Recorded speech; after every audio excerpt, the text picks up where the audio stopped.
Good morning, student of class 10. Myself Saurav Srivastava started going to teach you today geography, and today is the last day of chapter 2 and part 5 of this chapter. So listen carefully. Okay. Firstly, I am going to discuss about community and conservation.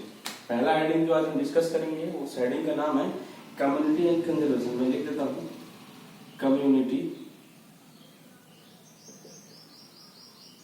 and conservation.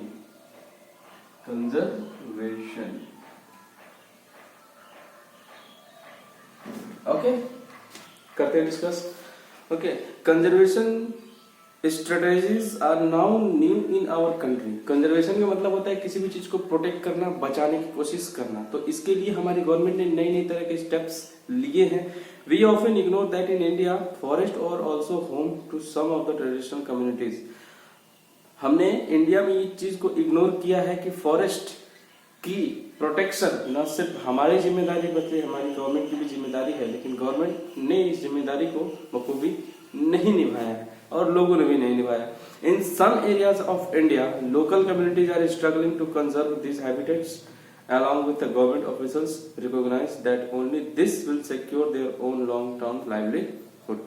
कई जगह ऐसा देखा है कि लोगों ने जंगल को बचाने के लिए, फॉरेस्ट को और फॉरेस्ट प्रोडक्ट को बचाने के लिए कई जगह प्रोटेस्ट किए हैं, आंदोलन किए हैं, रिवॉल्ट्स किए हैं, ठीक है, गवर्नमेंट ऑफिसर्स के खिलाफ. इन Sariska tiger reserve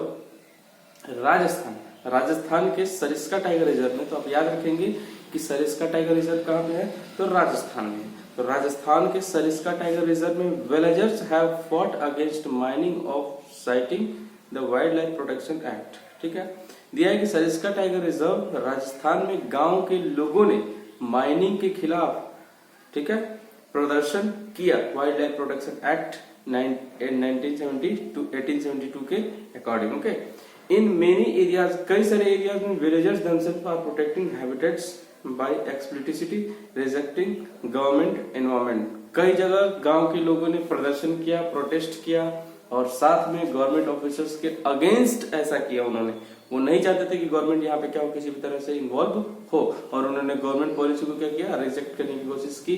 the inhabitants of 5 villages in the Alwar district of Rajasthan के अलवर डिस्ट्रिक्ट में 5 गांव के लोग क्या किए थे, अपने आप को 12 hectare of forest as the Bhairavdev देकाव sanctuary declaring that own set of the rules of regulation. 1200 hectare के जंगल को राजस्थान के अलवर के 5 गांव के रहने वाले लोगों ने खुद के जंगल के नाम से इसको अनाउंस किया था और खुद ही रूल रेगुलेशन इस पर चलाते थे. इस पर किसी भी तरह के गवर्नमेंट का कोई भी हस्तक्षेप या हम कह सकते हैं कोई भी इन्वॉल्वेशन नहीं था. ओके, अब देखते हैं sacred groups of wealth of diverse and rare species. Nature worship is an age old tribal belief based on the premise that all creations of nature have to be protected. ऐसा माना जाता है कि पहले के जो ट्राइबल पीपुल थे वो नेचर यानी कि प्रकृति की पूजा इसलिए करते थे क्योंकि वो मानते थे कि सारी जितनी भी स्पीसीज है नेचर ने हमें प्रोवाइड की है, तो हमको उसे नेचर से छीनना नहीं चाहिए बल्कि उसका प्रोटेक्शन करना चाहिए हमको, क्योंकि हमको भी नेचर ने ही क्या किया है, बनाया है. Such beliefs have preserved several virgin forests in pristine from called sacred groves. और ऐसे ही कई सारे फॉरेस्ट जिसको प्रोटेक्ट किया जाता था उसको सैक्रेड ग्रोव्स बोला जाता था. ठीक है, यानी कि सैक्रेड ग्रोव्स का मतलब है कि ऐसे जंगल जिसको देवी देवताओं की तरफ पूजा जाता था. These patches of forest or parts of large forest have been left untouched by the local people and any interference with them is bad. बाहर के लोग किसी भी तरह की अगर उसमें एक्टिविटी करने की कोशिश करते थे, गवर्नमेंट अगर किसी भी तरह की एक्टिविटी करने की कोशिश करती थी तो उन्हें बाहर का रास्ता दिखा दिया जाता था. Certain societies revere a particular tree which they have preserved from time. जैसे जैसे टाइम बीतता गया वैसे वैसे ऐसी कई सारी सोसाइटी है जो जंगल को, फॉरेस्ट को प्रोटेक्ट करने के लिए धीरे धीरे क्या होने लगी, आगे आने लगी. The Mundas and the Santhal of छोटा नागपुर, जैसे कि मुंडा और संथाल जो छोटा नागपुर के रहने वाले थे, इन्होंने रेजन वर्शिप महुआ बसिया लैटिफोलिया, इन्होंने महुआ पेड़ की पूजा करना शुरू की जिसे वो लोग बेसिया लैटिफोलिया बोलते थे। And Kadamba trees and the tribal of Odisha, Odisha के रहने वाले ट्राइबल पीपुल और बिहार के रहने वाले ट्राइबल पीपुल ने टैमरिंडस इंडिका, ठीक है, जिसको टैमरिंड बोला जाता है, एंड मैंगो जिसको मैंगीफेरा इंडिका बोला जाता है, ट्रीज ड्यूरिंग वेडिंग, अपनी शादी में इन पेड़ों का यूज वो लोग क्या करते थे। To many of us peepal and banyan, पीपल का पेड़ और बरगद का पेड़ भी प्रकृति मतलब पीपल के पेड़ को, बरगद के पेड़ की पूजा भी आज से नहीं बल्कि ट्राइबल के जमाने से यानी कि मेसोलिथिक एज, नियोलिथिक एज के जमाने से ही हम लोग करते आ रहे हैं। Okay, Indian society comprise several cultures, Indian भारतीय संस्कृति में ऐसी कई सारी चीजें, ऐसे कई सारे ट्रेडिशन, ऐसे कई सारे मिलेट है जिसमें नेचर के कंजर्व करने की बात की गई है और नेचर कैसे पैदा हुआ इसकी बात की गई है। Sacred qualities are often ascribed to spring, mountain peaks, plants and animals which are closely protected। ठीक है, इन सब चीजों को चाहे माउंटेन हो या फिर प्लांट्स हो, एनिमल्स हो, सबको हमेशा हमारे इंडियन कल्चर के हिसाब से प्रोटेक्ट करने की बात की गई है। You will find troops of Macau, अगर आप मकाऊ जाएंगे तो आपको वहां पे लंगूर दिखाई देंगे, मतलब मंदिरों पे लंगूर दिखाई देंगे। तो उन लंगूर को मंदिरों पर आने से मना नहीं किया जाता है क्योंकि हमारे क्या ये इंडियन कल्चर का एक छोटा सा हिस्सा है। They are fed daily and treated as a part of temple devote, ठीक है, उनको ऐसे ट्रीट किया जाता है जैसे वो क्या हो, उस मंदिर के, उस टेम्पल के मेंबर हो।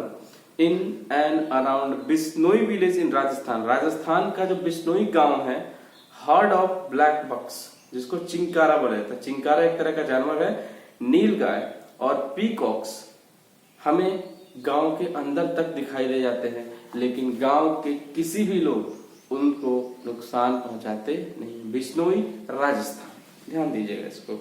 अब देखिए, अब फेमस चिपको मूवमेंट के बारे में, मतलब चिपको जो मूवमेंट है वो कैसे ऑर्गेनाइज किया गया और मेनली किसके लिए हुआ था, जंगल को बचाने के लिए, मतलब पेड़ों को कटने से बचाने के लिए लोग अपनी जान तक देने के लिए तैयार थे। The famous Chipko movement is the Himalayas has not only successful resistance deforestation in several areas but has also shown the community afforestation with indigenous species can be enormously successful।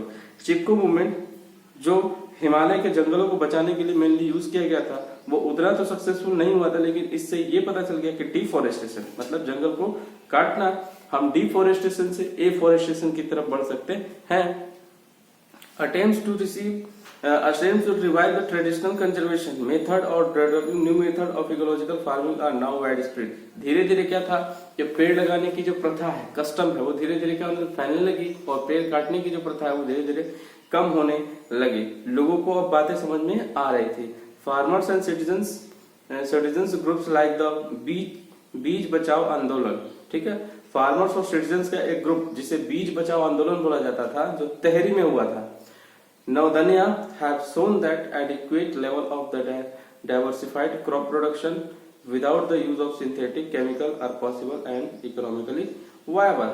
इन लोगों ने, किसने, बीज बचाओ आंदोलन और नवदन्या ने बता दिया कि हम क्रॉप का प्रोडक्शन बढ़ा सकते हैं बिना केमिकल फर्टिलाइजर का यूज किए, ऑर्गेनिक मेथड से। Okay, in India joint forest management JFM, ध्यान दीजिएगा, in India joint forest management इसमें JFM programme furnished a good example for involving local communities in the management and restoration of degraded forest.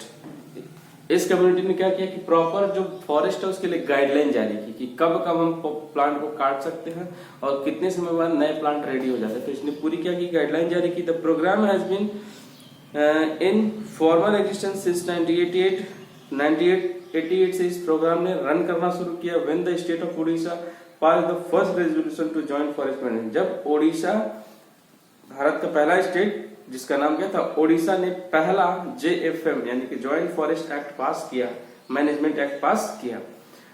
JFM depends on the formation of local, JFM किस पे depend था, local यानी कि villages institution पर dependent था जो undertake protection activity mostly on degraded forest land managed by the forest department. वो उन जमीनों पे काम करता था जो जमीन फॉरेस्ट डिपार्टमेंट के अंडर आती थी। मतलब फॉरेस्ट डिपार्टमेंट के अंडर जो जमीन आती थी और जहाँ के पेड़ एकदम साफ हो गए थे, उस जगह पर पेड़ों को लगाना, प्रोटेक्ट करना, ताकि जब तक वो बड़े ना हो जाए, ये सारी चीजें थी। इससे क्या था कि इन रिटर्न वापस में the member of these communities are entitled to intermediary benefits. बाद में इन कम्युनिटी को बेनिफिट भी दे, जैसे कि non timber forest producer and share in the timber harvested by successful production. Timber की लकड़ियां भी हमें कुछ दिनों के बाद मिलने लगी, नहीं जिसे अंग्रेजों ने पूरी तरह से क्या कर दिया था, लगभग साफ कर दिया था। Two clear lesson from the dynamics of both environmental destruction and reconstruction in India is the local communities everywhere have to be involved to some kind of nature resources management। अच्छा दिया है कि environment destruction और reconstruction of India में न सिर्फ Indian government participate करती है, बल्कि लोकल लेवल पे विलेजेस के लोग भी डायरेक्ट पार्टिसिपेट करते हैं और उसमें गवर्नमेंट के इन्वॉल्यूशन की कोई जरूरत नहीं होती। हमारा इंडियन कल्चर ही ऐसा है जो हमें प्रकृति को प्रोटेक्ट करने के लिए क्या करता है, हमेशा इनकरेज करता रहता है। But there is still a long way to go before local communities are at the central stage of decision making except only those economic और डेवलपमेंट। और सिर्फ हम जंगलों को इकोनॉमिक डेवलपमेंट और इंडस्ट्रियल डेवलपमेंट के तौर पे ही नहीं देखते हैं, बल्कि that are people that is environmental, जबकि हम इन्वायरमेंटल फ्रेंडली बनते हैं और ज्यादा से ज्यादा इकोनॉमिकली रिवार्ड पाते हैं। मतलब हम पैसे भी कमाते हैं, नेचर को भी प्रोटेक्ट करते हैं, मतलब हम ऐसी सारी चीजें करते हैं जो हमारे लिए क्या बेनिफिशियल हो और साथ साथ में नेचर के लिए क्या हो, बेनिफिशियल हो। अब देखिए गौतम बुद्ध का स्टेटमेंट पढ़ लेते हैं जो उन्होंने क्या कहा था। The tree is a peculiar organism of unlimited kindness. Tree एक ऐसा पेक्युलियर ऑर्गेनिज्म है जिसे बहुत दया की जरूरत होती है, and benevolence and makes no demand for its substances. वो जो भी चीजें हमें देती है उसके बदले वो हमसे किसी भी तरह का डिमांड नहीं रखती। पेड़ के बारे में बात हो रही है। And x tends generously the product of its life activity. वो जो भी प्रोडक्ट बनाती है वो सिर्फ हमें देती है, मतलब ये नहीं कहती कि मत लीजिए, वो कहती है ले लीजिए और उसके बदले वो कुछ भी मांगती नहीं। It affords protection to all being, इसलिए हमें इसकी हमेशा सुरक्षा प्रोटेक्शन करनी चाहिए। Offering shade even to axeman who destroy it. मतलब जो व्यक्ति पेड़ को काटता है वो व्यक्ति बगल में दूसरे पेड़ की छाया में आराम भी करता है। एक तरफ तो पेड़ को काट रहा है और दूसरी तरफ दूसरे पेड़ की छाया में वो आराम भी कर रहा है। इसका मतलब उसे पेड़ की जरूरत है लेकिन फिर भी वो पेड़ को काट रहा है। ये गौतम बुद्ध ने कहा था। चैप्टर 2 आज एंड हो गया। आप चैप्टर 2 ज्योग्राफी का नोट्स अच्छे से बना लेंगे, ओके, और ग्रुप में आप सेंड कर देंगे। So thank you so much.